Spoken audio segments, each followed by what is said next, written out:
سلام زينات، واش راكم؟ ان شاء الله تكونوا كامل بخير. مرحبا بكم في مطبخ كوكيتا. اليوم جبت لكم حلوه جافه على شكل ديكاليت، تجي وصفه اقتصاديه وبنينه.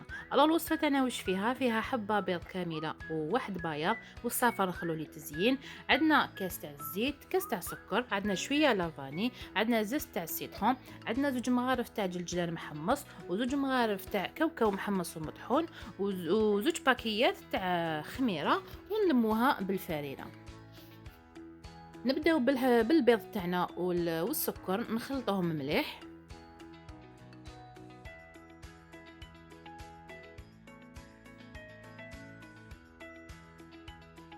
حتى نتحصلوا على هذاك القوام. ومن بعد نبداو نزيدو الزيت، ونزيدو تدريجيا ماشي على دفعه واحده، ونحركو فوالا حتى نكملوا كاع الكميه.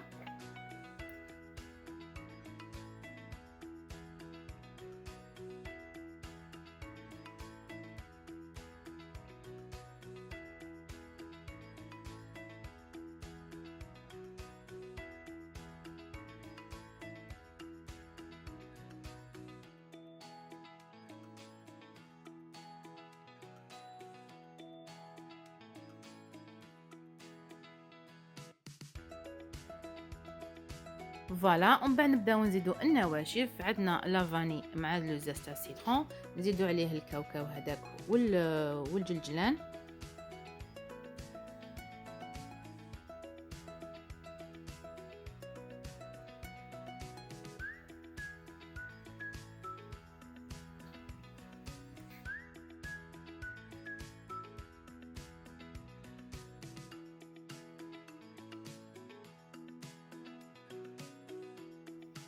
ابخي نروحو نزيدو الفرينه، نزيدوها غير بشويه بشويه حتى تنطملنا العجينه بلا ما نساو الخميره تاني.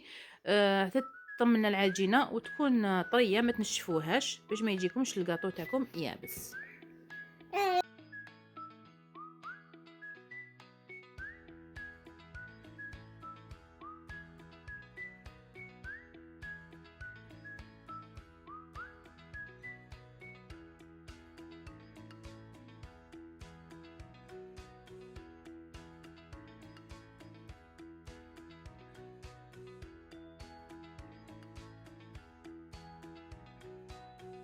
فوالا نتحصلوا على هذا القوام، تكون طريه، ونشكلوها ابخي دي بولات، ونشكلوها على شكل دي غاليت يجوا هكذا مدورين. ما ديروهمش رقاق بزاف، يعني ما ديروهمش اكسترا بلا، ديروهم شويه طالعين مع اللي يزيدوا يخمروا مع الخميره، يجوا سوا. ندهنوهم بشويه هذا تاع البيض، ديروه بالحليب.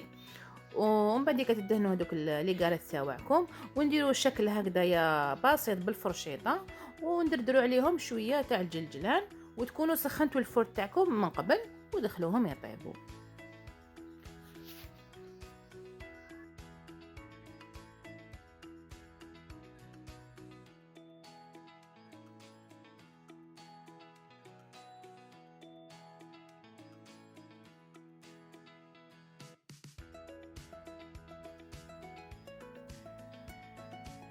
فوالا هذه هي الوصفه تاعنا تاع اليوم، ان شاء الله تكون نالت اعجابكم. الى وصفات اخرى كالعاده، الى اللقاء.